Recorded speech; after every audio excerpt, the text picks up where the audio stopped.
To secret tutor channel, जहां मैं आपको इमेजिनेशन की दुनिया में लेकर जाऊंगी ताकि आपको हर चैप्टर बिल्कुल आसानी से समझ में आ जाए। और चैप्टर समझाने के साथ साथ आपको PYQs भी मिल जाएंगे कम्युनिटी पोस्ट पर हर चैप्टर के अपलोड होने के बाद। तो अब स्टार्ट करते हैं chemical reactions and equations, chapter of science class 10th। इस चैप्टर को समझने के लिए आपको सबसे पहले केमिकल रिएक्शंस के बारे में समझना पड़ेगा कि केमिकल रिएक्शंस एक्चुअल में है क्या। केमिकल रिएक्शन आप तब करेंगे जब कोई रिएक्शन हो रही है और रिएक्शन होने के बाद स्टेट में कोई चेंज आ रहा है, कोई कलर चेंज हो रहा है या फिर इवोल्यूशन ऑफ गैस हो रहा है, गैसेस हो रही है, चेंज हो रहा है टेम्परेचर में। जैसे कि अब देखो, एक होता है फिज़िकल चेंज, एक होता है केमिकल चेंज। फिज़िकल चेंज वो होते हैं जैसे अब इमेजिनेशन की दुनिया में अब खो जाओ कि क्या होता है। आपके हाथ में एक पेपर है, आपने पेपर को फाड़ने के बाद क्या हुआ, उसका पेपर का साइज़ ही तो छोटा हुआ, उसमें फिज़िकल चेंज आया, कोई केमिकल चेंज तो नहीं आया, कोई उसकी स्टेट तो नहीं चेंज होगी, कोई उसका कलर तो नहीं चेंज हुआ, या गैस तो नहीं निकली उसमें से कोई भी कार्बन डाइऑक्साइड, हाइड्रोजन या कोई भी और गैस नहीं निकली ना। तो या फिर वो गर्म हो गया है पेपर या ठंडा हो गया बिल्कुल ही, मतलब टेम्परेचर में भी कोई चेंज नहीं हुआ। तो ये कुछ फैक्टर्स हैं जो बताते हैं कि केमिकल रिएक्शन हुई है या फिर नहीं हुई। तो आई होप आपको ये समझ में आ गया होगा कि केमिकल रिएक्शन एक्चुअल में कहते किसको है। अगर समझ में नहीं आया तो फोकस से बस मेरी आवाज़ को सुनो, स्क्रीन पर ध्यान मत दो, ये ब्लैक ही रहेगी। आपको सिर्फ इमेजिन करना है, आंखें बंद करके मेरी आवाज़ पर फोकस करना है कि मैं क्या बोल रही हूँ। तो नेक्स्ट टॉपिक के ऊपर मूव करते हैं। तो आप जैसे कि जानते हो कि केमिकल रिएक्शन एक टाइप के तो होती नहीं है। साइंटिस्ट्स का दिमाग था फिरा हुआ, उन्होंने रिएक्शंस के भी नाम रख दिए कि इसमें अगर टेम्परेचर बढ़ रहा है तो इसको ये कहेंगे, या मतलब एनर्जी निकल रही है तो ये कहेंगे। तो चलो हम एक बार ये भी देख लेते हैं कि टाइप्स क्या हैं केमिकल रिएक्शंस के। तो सबसे पहले यहाँ पर NCERT में कॉम्बिनेशन रिएक्शन नाम से एक रिएक्शन है। उस रिएक्शन में क्या है, जैसे अब इमेजिन करो आपने शरबत बनानी है, तो उसमें आपका क्या क्या लगा, एक लगा पानी में आपने डाली चीनी और जो आपने शरबत का जो भी रूह अफ़ज़ा वगैरह होता है, जो भी होता है, तो वो आपने कलर एसेंस सब कुछ डाल दिया। तो उसके मिक्सचर के बाद सिर्फ एक सिंगल प्रोडक्ट मिला आपको। तो इस रिएक्शन को आप कॉम्बिनेशन रिएक्शन, हालांकि उसमें कोई रिएक्शन नहीं है, बस समझने के लिए कि कॉम्बिनेशन रिएक्शन हुई। मतलब इसके कहने का ये मतलब है कि अगर दो से ज़्यादा चीज़ें रिएक्ट होती है आपस में और एक सिंगल प्रोडक्ट फॉर्म करती है, तो वो रिएक्शन कॉम्बिनेशन रिएक्शन कहलाई जाएगी। जैसे कि यहाँ पे एक NCERT में एक एग्जांपल दिया हुआ है, कैल्शियम ऑक्साइड CaO। इसका मतलब होता है क्विकलाइम, इसको हम क्विकलाइम भी कहते हैं। जैसे अब सीमेंट होता है ना, वही सीमेंट ही होता है कैल्शियम ऑक्साइड। जब उसके अंदर आप वाटर डालते हो, अगर किसी के घर में या किसी का आपने घर बनता हुआ देखा हो तो वहाँ पे सीमेंट होगा, जो मिस्त्री है वो उसके अंदर वाटर डाल लेगा, बट वो कभी भी जो उसका मिक्सचर होगा वो अपने हैंड के साथ मिक्स नहीं करेगा, क्योंकि उसको भी पता है कि जब वो मिक्स करेंगे तो उसमें से हीट निकलेगी बहुत लार्ज अमाउंट में, जिससे उसके हाथ भी जल सकते हैं। तो या वो ग्लव्स डाल लेगा फिर करेगा कुछ ना कुछ, या फिर वो किसी डंडे वगैरह के साथ उसका मिक्सचर बनाएगा। तो कैल्शियम ऑक्साइड क्या होता है, क्विकलाइम। जब उसके अंदर हम वाटर डालते हैं तो क्या बनेगा, कैल्शियम हाइड्रोक्साइड, जिसको हम कहते हैं स्लेट लाइम। तो इस एग्जांपल की हेल्प से आप एक और रिएक्शन भी समझ लो, जिस रिएक्शन में हीट निकले या फिर किसी भी टाइप की एनर्जी लॉस हो, मतलब बाहर निकले, उसको एक्सोथर्मिक रिएक्शन भी कहेंगे। जैसा कि अब कैल्शियम हाइड्रोक्साइड बना तो उसको हम स्लेट लाइम भी कहते हैं। जो जैसे आप पुट्टी वगैरह करते हो ना, वही होता है कैल्शियम हाइड्रोक्साइड। अच्छा, एक और इंटरेस्टिंग बात बताऊं, जो ये पुट्टी होती है, पुट्टी करवाते हैं ना, वही कैल्शियम हाइड्रोक्साइड स्लेक्ट लाइम। उसके जब आपने देखा होगा, जिस टाइम पुट्टी होती है उस टाइम वॉल्स शाइन नहीं करती। क्यों नहीं करती? सूखने के बाद वो शाइन करती हैं, और सूखने के बाद क्यों करती है वो भी आप अब जान लोगे। देखो, थोड़े दिनों बाद हम कार्बन डाइऑक्साइड रिलीज़ करते हैं, पता है? एटमॉस्फेयर में भी कार्बन डाइऑक्साइड बहुत ज़्यादा हो जाती है, तो वो जो है वो कैल्शियम हाइड्रोक्साइड के साथ रिएक्ट करके कैल्शियम कार्बोनेट बनाती है, जिससे जो वॉल्स हैं उसके ऊपर शाइन आ जाती है, और साथ साथ वो वाटर भी लॉस करते हैं। और जो मार्बल होता है ना, पत्थर, उसका फॉर्मूला भी कैल्शियम कार्बोनेट ही होता है, CaCO3। मतलब तो देखो, थोड़ा सा रिकॉल करते हैं, हमने क्या इमेजिन किया कि जब हमने सीमेंट लिया, मतलब कैल्शियम ऑक्साइड लिया, उसके अंदर हमने डाल दिया वाटर डालने के बाद क्या बना? कैल्शियम हाइड्रोक्साइड, और बहुत ही ज़्यादा लार्ज अमाउंट में हीट निकली, तो इसको हम एक्सोथर्मिक रिएक्शन भी कहेंगे, क्योंकि रिलीजिंग ऑफ हीट हुई है यहाँ पे। फिर उसके बाद जो कैल्शियम हाइड्रोक्साइड था वो कार्बन डाइऑक्साइड के साथ रिएक्ट हुआ और वॉल्स को शाइन कर दिया, और बनाया क्या? Calcium carbonate. प्लस क्या लॉस हुआ? वाटर का लॉस हो गया।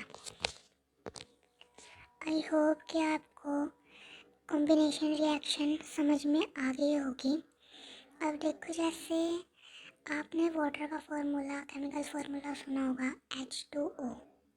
तो H2 क्या है? हाइड्रोजन है। O2 क्या है? ऑक्सीजन है। तो हाइड्रोजन और ऑक्सीजन के मिक्सचर से वाटर बन गया। तो ये भी कॉम्बिनेशन रिएक्शन ही है। ये भी एक टाइप ऑफ कॉम्बिनेशन रिएक्शन है। एनसीईआरटी में एक क्वेश्चन है, do you know that respiration is an exothermic process? तो हाँ, जो रेस्पिरेशन है वो एक्सोथर्मिक प्रोसेस है, लेकिन कैसे है ये आप लाइफ प्रोसेसेस चैप्टर में पढ़ोगे। अगर आपने थोड़ा बहुत पढ़ा भी हुआ है तो आपको ये पता होगा कि जब रेस्पिरेशन के बाद बहुत ही लार्ज अमाउंट में एनर्जी निकलती है, तो एक्सोथर्मिक प्रोसेस में मैंने क्या बताया था कि loss of energy, loss of heat, किसी भी टाइप ऑफ एनर्जी हो तो क्या होगा? वो एक्सोथर्मिक रिएक्शन में आएगा। तो इसलिए जो रेस्पिरेशन है उसको हम कंसीडर करते हैं कि वो एक्सोथर्मिक प्रोसेस है। आई होप कि आपको कॉम्बिनेशन रिएक्शन अच्छे से समझ में आ गया होगा। तो अब स्टार्ट करते हैं डिकम्पोजिशन रिएक्शन को। डिकम्पोजिशन रिएक्शन बिल्कुल अपोजिट है कॉम्बिनेशन रिएक्शन के। कॉम्बिनेशन में क्या था? दो सब्सटेंसेस आए और एक को सिंगल को फॉर्म किया।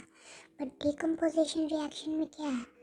एक सिंगल रिएक्टेंट होगा, उसको या तो हीट देंगे या कुछ भी करके उसको ब्रेक डाउन करेंगे दो या दो से ज़्यादा प्रोडक्ट्स में। ठीक है, यहाँ पे एक एग्जांपल दिया हुआ है, फेरस सल्फेट FeSO4। इसको हमने हीट किया तो क्या क्या बना? Fe2O3, जिसको हम फेरिक ऑक्साइड कहते हैं, प्लस SO2 गैसियस फॉर्म में, प्लस SO3 वो भी गैसियस फॉर्म में। तो इमेजिन करो, फेरस सल्फेट के क्रिस्टल्स हैं आपके पास जो होते हैं ग्रीन कलर के। ठीक है, उसको आपने हीट दी, कोई भी जैसे आग लगा दी उसके ऊपर, किसी भी बर्नर के मतलब कंटेनर में रखा, नीचे से बर्नर से आग लगा दी। तो जो FeSO4 के क्रिस्टल्स होते हैं, मतलब फेरस सल्फेट के जो क्रिस्टल्स होते हैं, उनमें पहले वाटर का एक्सट्रैक्ट होता है। 7H2O के मोलिक्यूल्स होते हैं, तो पहले वो हीट होंगे और FeSO4 ओनली फेरस सल्फेट बनाएंगे, जो होता है वाइट कलर का। ठीक है, पहले आपने क्या किया, हीट किया फेरस सल्फेट के 7 मोलिक्यूल्स ऑफ वाटर। ठीक है, वो जो था वो ग्रीन कलर का था। फिर वो हो गया वाइट कलर का। वाइट कलर का होने के बाद फिर वो हीट में तो था ही, वो बन गया ब्राउन कलर का। अब उसमें से 2 गैसेस निकली, इवोल्यूशन ऑफ गैस हुई ना, तो वो केमिकल रिएक्शन हुई है, मतलब पता लग गया, चेंज ऑफ कलर भी हुआ है। ठीक है, फिर जो ब्राउन कलर का सब्सटेंस बना उसको हम फेरिक ऑक्साइड कहेंगे। और जो 2 गैसेस निकली हैं वो SO2 और SO3, मतलब sulphur dioxide and sulphur trioxide, वो तो हवा में चली जाएंगी। अगर उसको आप अलग से एक बर्नर में इकट्ठा करना चाहते हो तो कर सकते हो, कोई दिक्कत वाली बात नहीं है। देखो, जो डिकम्पोजिशन रिएक्शन है इसके भी आगे टाइप्स हैं। ये साइंस ना एक दिन बच्चों का इंटरेस्ट और बढ़ाएगी, मुझे पता है, बट बोर भी बहुत कर देते हैं यार। डिकम्पोजिशन रिएक्शन के भी आगे टाइप बता दिए इन्होंने, तो चलो पढ़ ही लेते हैं, अब पेपर में तो आना ही है। तो डिकम्पोजिशन रिएक्शन में अगर मतलब एक सब्सटेंस जो है वो 2 और 2 से ज़्यादा प्रोडक्ट्स बना रहा है बाय हीटिंग, मतलब आग लगा दी उसमें बाय हीटिंग, तो उसको हम कहेंगे थर्मल डिकम्पोजिशन। कुछ नहीं है, जैसे अब हमने पीछे क्या बनाया था, कैल्शियम कार्बोनेट बनाया था, जिसको लाइमस्टोन भी कहते हैं, याद रखना, ये इसके जर्नल नाम होते हैं ना, जैसे वो है, लाइमस्टोन भी कहते हैं कैल्शियम कार्बोनेट। किसका फॉर्मूला है ये, याद करो, मार्बल का फॉर्मूला है ये। अगर हम इसको हीट करेंगे तो देखो डिकम्पोजिशन रिएक्शन होगी यहाँ पर, और इसको हम थर्मल डिकम्पोजिशन कहेंगे क्योंकि हमने इसको हीट किया है। ये क्या बनाएगी, क्विक लाइम। क्विक लाइम क्या होता है, अभी पीछे बताया मैंने, क्या होता है, कैल्शियम ऑक्साइड, और साथ साथ कार्बन डाइऑक्साइड गैस को इवोल्यूट करेगी। तो क्या हुआ, कैल्शियम कार्बोनेट हमने लिया, उसको हमने हीट किया, हीट करने के बाद कैल्शियम ऑक्साइड बनाया, और साथ साथ कार्बन डाइऑक्साइड गैस इवोल्यूट करा दी। तो ये आएगा थर्मल डिकम्पोजिशन रिएक्शन में। ओके, थर्मल डिकम्पोजिशन रिएक्शन का एक और एग्जाम्पल है, वो भी देख लो, कई बार पेपर में पूछ लेते हैं, जो है लेड नाइट्रेट की डिकम्पोजिशन। तो लेड नाइट्रेट बेसिकली क्या होता है, PbNO3 एक बेसिकली वाइट कलर का सब्सटेंस होता है। ठीक है, वाइट कलर का क्रिस्टल्स टाइप ही मान लो आप। तो इसको जब हम हीट कराते हैं, लेड नाइट्रेट को जब हम हीट कराते हैं, तो एक तो बनता है लेड ऑक्साइड। लेड ऑक्साइड के साथ साथ 2 गैसेस का इवोल्यूशन होता है, एक नाइट्रोजन डाइऑक्साइड, एक ऑक्सीजन। अब ध्यान से सुनना, जब हमने लेड नाइट्रेट को हीट करवाया तो येलो कलर का लेड ऑक्साइड निकलेगा, मतलब प्रोडक्ट बनेगा। और जो नाइट्रोजन डाइऑक्साइड है, इसकी जो फ्यूम्स है ना, वो आपको दिख जाएंगी ब्राउन कलर के रेडिश ब्राउन टाइप कोई कलर होता है उस, बस समझ जाना वो नाइट्रोजन डाइऑक्साइड है, और ऑक्सीजन भी साथ साथ इसकी वॉल्यूट होगी। नेक्स्ट जो डिकम्पोजिशन रिएक्शन है वो है इलेक्ट्रो डिकम्पोजिशन रिएक्शन, जिसमें इलेक्ट्रिसिटी का यूज़ करके डिकम्पोजिशन रिएक्शन परफॉर्म होती है। मतलब अब आप इलेक्ट्रोलाइसिस करवाओगे वाटर की। वाटर का फॉर्मूला क्या होता है, H2O। H2O होता है, तो उसमें आपने इलेक्ट्रिसिटी, एनोड, कैथोड वगैरह लगाए, इलेक्ट्रिसिटी पास करवाई, पूरा सर्किट बनाया। ठीक है, इमेजिन करो आपने सर्किट बनाया। सर्किट के बारे में आपको पता ही होगा थोड़ा बहुत, आई नो। तो जब आप इलेक्ट्रोलिसिस ऑफ वाटर करवाओगे तो दो गैसेस इवोल्यूट होंगी, एक हाइड्रोजन, एक ऑक्सीजन। बट देखो, इसमें जो हाइड्रोजन है ना, वो डबल अमाउंट में इवोल्यूट होगी। ठीक है, ये क्वेश्चन पूछ लिया जाता है वैसे एक दो मार्क्स में कि कौन सी गैस जो है वो डबल अमाउंट में इलेक्ट्रोलिसिस ऑफ वाटर में इवोल्यूट होती है। तो वो है हाइड्रोजन गैस। क्यों होती है? क्योंकि उसके देखो बैलेंस्ड इक्वेशन में जो है आप बैलेंसिंग करोगे ना, तो H2O लिखा जाएगा। आगे एरो डाल के H2+O2 लिखेंगे हम, तो उसको बैलेंस भी तो करना पड़ेगा ना। H2 तो बैलेंस है, हाइड्रोजन इधर भी दो है, और रिएक्टेंट साइड पे भी दो है, प्रोडक्ट साइड पे भी दो है। बट ऑक्सीजन प्रोडक्ट पे दो है और इधर तो एक है, रिएक्टेंट साइड पे तो एक है ना। तो इसलिए हम H के साथ एक 2 लगा देंगे। बट अब फिर गड़बड़ होगी। गड़बड़ क्या हुई? इधर हाइड्रोजन 4 हो गए, इधर हाइड्रोजन 2 ही बचे, तो इधर हम दोबारा H के साथ 2 लगाएंगे, तो अब बैलेंस्ड हो जाएगी इक्वेशन पूरी तरह। बट जो अमाउंट ऑफ हाइड्रोजन है ना प्रोडक्ट साइड पर, वो जो है वो डबल हो जाएगा एज़ कम्पेयर टू ऑक्सीजन। तो आपको समझ में आ गया होगा। वैसे इतना पूछते नहीं है, बस 1 और 2 मार्कर में ही आता है। तो लास्ट डिकम्पोजिशन रिएक्शन है फोटोलिटिक डिकम्पोजिशन रिएक्शन। इसमें क्या होगा? इसमें कुछ भी नहीं है, बस सनलाइट किसी भी उसको सिंगल प्रोडक्ट को दे देंगे, सिंगल रिएक्टेंट को, वो ब्रेक डाउन हो जाएगा 2 या 2 से ज़्यादा प्रोडक्ट्स में। ठीक है, अब जैसे कि सिल्वर क्लोराइड है, उसको आपने चाइना डिश में रख दिया, एक प्लेट सी होती है। ठीक है, उसके अंदर आपने सिल्वर क्लोराइड रख दिया AgCl2। तो उसके अंदर आपने रखा सनलाइट के, मतलब उस पर सनलाइट पड़ी, तो वो ब्रेक डाउन हो जाएगा सिल्वर और क्लोराइड में, मतलब Ag+Cl2। और जो ये रिएक्शन होती है ना, ये basically black and white photography में यूज़ होती है। अब इस पर एक क्वेश्चन बनेगा कि जो आपने देखी होगी वो जो छोटी छोटी सी फ़ोटोज़ होती हैं, उनको डायरेक्ट उसमें क्यों नहीं रखते, सनलाइट में या लाइट में क्यों नहीं रखते?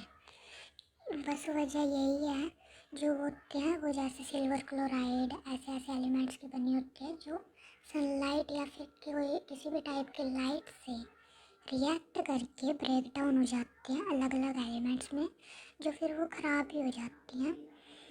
तो यही बस रीज़न था इसका। और एक चीज़ और, एक एंडोथर्मिक रिएक्शन होती है जिसमें एनर्जी एब्सॉर्ब होती है।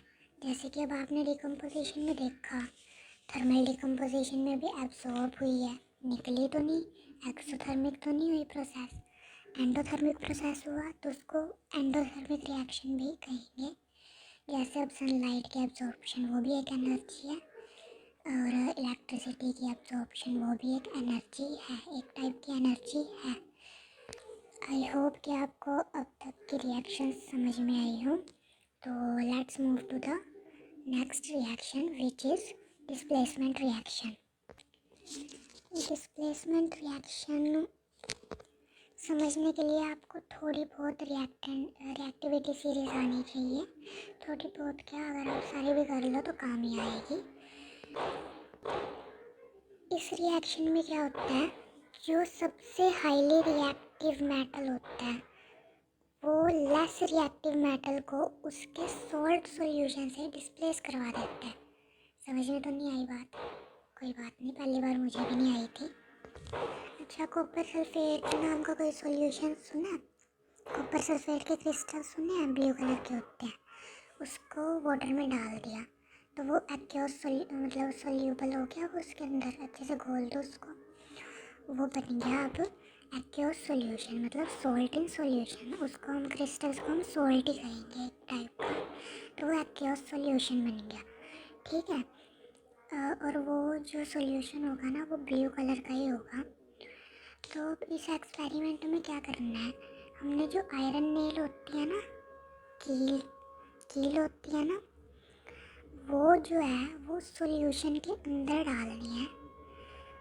कुछ टाइम बाद ना जो वो आयरन है वो एक्वस सॉल्यूशन के अंदर डिसॉल्व हो जाएगा, और जो कॉपर है ना वो आयरन नेल के ऊपर आ जाएगा। ऐसा क्यों? ऐसा सिर्फ डिस्प्लेसमेंट रिएक्शन की वजह से, क्योंकि डिस्प्लेसमेंट रिएक्शन कहता है कि जो हाईली रिएक्टिव मेटल है ना वो लेस रिएक्टिव को उसके सॉल्यूशन से अलग कर देता है और खुद उसकी जगह पर जाके बैठ जाता है। तो अब इस रिएक्शन में क्या था, जो आयरन था वो हाईली रिएक्टिव मेटल था, लेकिन जो कॉपर है वो बहुत ही लेस रिएक्टिव मेटल है, हाइड्रोजन से भी नीचे आता है कॉपर। आप एक बार रिएक्टिविटी सीरीज लर्न कर लेना, ये रिएक्शन आपको बिल्कुल ईजी लगेगी, बिल्कुल मक्खन लगेगी आपको, बिल्कुल मक्खन। आई होप थोड़ी बहुत आपको समझ में आ गई होगी। अगर आप जो रिएक्टिविटी सीरीज है वो लर्न कर लोगे तो हो जाएगा। So let's move on next reaction which is double displacement reaction. अब डबल डिस्प्लेसमेंट रिएक्शन में भी कुछ नहीं है, एक्सचेंज होंगे इनके आयंस। अब देखो दो सोल्ट सॉल्यूशन है, एक्वस सॉल्यूशन हमने दो लेने हैं। इसमें जो है एक प्रेसिपिटेशन रिएक्शन भी होगी जिसमें प्रेसिपिटेट फॉर्म होगा। कोई भी सॉलिड सब्सटेंस जो है वो नीचे सेटल डाउन हो जाएगा, उसको हम प्रेसिपिटेट कहेंगे। उसका कोई कलर होगा या कई बार कलर नहीं भी होता। तो इसमें फर्स्ट रिएक्शन या एनसीईआरटी में दी हुई है sodium sulphate plus barium chloride, ये मिल कर ना बनाते हैं बैरियम सल्फेट और सोडियम क्लोराइड। अब देखो इसमें क्या हुआ, जो सोडियम था वो चला गया क्लोराइड के पीछे, जो बैरियम था वो चला गया सल्फेट के पीछे। ये आपने 9th में पढ़ा होगा कि ये कैसे बनाते हैं कंपाउंड्स, तो इतना मुझे समझाने की ज़रूरत नहीं है, आई नो। तो अब देखो इमेजिन करो भाई, इमेजिन एक सोडियम सल्फेट का आपने सॉल्यूशन लिया एक बीकर में, दूसरे बीकर में लिया आपने बैरियम क्लोराइड का सॉल्यूशन। उन दोनों को मिक्स किया, मतलब या सोडियम सल्फेट को डाला बैरियम क्लोराइड में या बैरियम क्लोराइड को सोडियम सल्फेट में डाला। ठीक है, तो वो बनाएंगे एक सब्सटेंस बैरियम सल्फेट और दूसरा substance sodium chloride. Barium sulphate क्या होगा, वो प्रेसिपिटेट बन के आएगा बैरियम सल्फेट, जो कि बीकर के बिल्कुल नीचे जाके सेटल डाउन हो जाएगा, वाइट कलर का होगा वो, और जो सोडियम क्लोराइड है वो ऊपर ऊपर रहेगा। ओके, वैसे सोडियम क्लोराइड नमक का फॉर्मूला होता है, पता होगा ये तो छोटा छोटा बच्चा जानता है। तो डबल डिस्प्लेसमेंट में बस यही होता है, एक्सचेंज ऑफ आयंस होते हैं और कुछ नहीं। अगली रिएक्शंस है ऑक्सीडेशन और रिडक्शन। ऑक्सीडेशन में क्या होगा, ऑक्सीडेशन किसी भी एलिमेंट की तब होगी अगर उस एलिमेंट के साथ ऑक्साइड या उस एलिमेंट का ऑक्साइड फॉर्म हो रहा है, मतलब उसके अंदर ऑक्सीजन का एडिशन हो रहा है और रिमूव हो रही है उसमें से हाइड्रोजन। देखो अगर ऑक्सीजन आपको ऐड होती हुई दिख गई तो समझ जाओ वो उसमें ऑक्सीडेशन तो हो ही रहा है। अगर चलो ऑक्सीजन ऐड होती हुई नहीं दिखी बट हाइड्रोजन निकलती हुई दिख गई, मतलब रिमूव होती हुई दिख गई, तो वो भी ऑक्सीडेशन ही कहलाएगी। और इसी का ही उल्टा है रिडक्शन। रिडक्शन में क्या होगा, एडिशन होगा हाइड्रोजन का, रिमूवल होगा ऑक्सीजन का, बिल्कुल ईजी है। तो और अगर किसी रिएक्शन में ये दोनों चीज़ें परफॉर्म हो रही हैं एक साथ तो वो रिडॉक्स रिएक्शन कहलाई जाएगी। अब चलो एक बार एग्जाम्पल देख लेते हैं एनसीईआरटी के। देखो Cu+O2 कॉपर के साथ ऑक्सीजन मिली तो क्या हुआ, ऑक्सीडेशन हुआ। साथ साथ उन्होंने हीट भी दिया, हीट को क्या कहते हैं, एंडोथर्मिक रिएक्शन। हीट अगर लगती है तो एंडोथर्मिक, याद है ना। तो इसका फॉर्मेशन क्या हुआ, अब आगे एक सिंगल प्रोडक्ट बना कॉपर ऑक्साइड, जो जो मतलब कॉपर के ऊपर ब्लैक कलर की कोटिंग आ गई। कॉपर का ऑक्साइड तो बन गया उसके ऊपर, लेकिन उसका कलर भी चेंज हो गया, ब्लैक कलर की उसके ऊपर कोटिंग आ गई। मतलब अब वो शाइनी बिल्कुल भी नहीं रहा, ब्लैक कलर का हो गया कॉपर, ब्राउन नहीं रहा। तो इसी को हम अब रिवर्स भी कर सकते हैं। अगर कॉपर ऑक्साइड के अंदर हम हाइड्रोजन मिला दें, ठीक है, प्लस हीट भी दें, तो इसमें देखो हाइड्रोजन, एडिशन ऑफ हाइड्रोजन किस में होती है, रिडक्शन में। तो यहाँ पे रिडक्शन भी अब होगी, इससे रिवर्स हो जाएगी ये जो पूरी रिएक्शन है ना। कॉपर ऑक्साइड के अंदर हमने हाइड्रोजन ऐड की तो क्या बना, कॉपर, जो पहले वाला कॉपर था शाइनी ब्राउन कॉपर, साथ साथ वो वाटर निकल जाएगा। तो इसको हम रिवर्सेबल रिएक्शन भी कह सकते हैं। अब हम बात करते हैं कोरोजन की। कोरोजन बेसिकली क्या है, एक रस्ट जैसी है, जैसे जंग होता है ना, वही कोरोजन है। जैसे रस्टिंग ऑफ आयरन है वैसे ही कोरोजन होता है। तो इसको हम प्रिवेंट कैसे कर सकते हैं, प्रिवेंट सोचो, हम पेंट कर सकते हैं। जैसे कोई भी आयरन आर्टिकल है उसको हम पेंट कर सकते हैं। ऑयलिंग, ग्रीसिंग, और एक टर्म है गैल्वनाइजेशन। इसका मतलब है कि आयरन आर्टिकल के ऊपर ना जिंक मेटल की एक कोटिंग कर दो, क्योंकि जिंक लेस रिएक्टिव, बहुत कम रिएक्ट करता है किसी भी चीज़ से, तो वो करोड़ नहीं होगा, मतलब रस्ट नहीं लगेगा, ठीक है।